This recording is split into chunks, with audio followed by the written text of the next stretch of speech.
প্রথমবারের মতো পশ্চিমবঙ্গে বিজেপির ঝান্ডা উড়ালেন শুভেন্দু অধিকারী।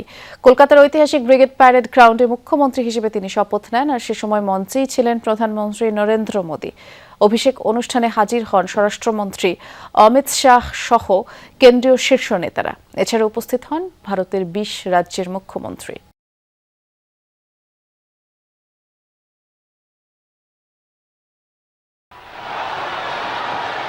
কলকাতার ঐতিহাসিক ব্রিগেড প্যারেড গ্রাউন্ডে জনসমুদ্র।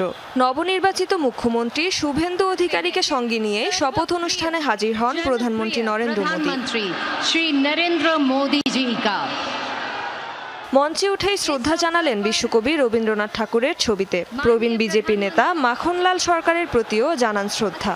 শিলিগুড়ি নিবাসী শ্রী মাখনলাল মঞ্চে ছিলেন বিজেপি সর্বভারতীয় সভাপতি নীতিন নবীন, স্বরাষ্ট্রমন্ত্রী অমিত শাহ এবং কেন্দ্রীয় প্রতিরক্ষা মন্ত্রী রাজনাথ সিং।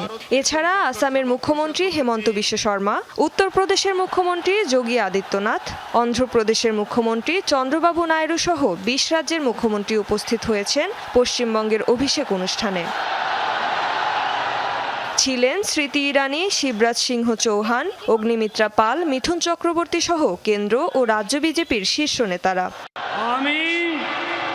আমি শুভেন্দু অধিকারী।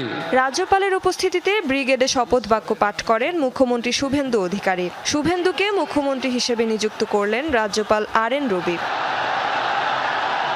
এরপর একে একে মন্ত্রী হিসেবে শপথ নেন দিলীপ ঘোষ, অগ্নিমিত্রা পাল, অশোক কীর্তনিয়া, নিশীথ প্রামাণিক ও ক্ষুদিরাম টুডু। রেজওয়ানা সাইমা, যমুনা নিউজ।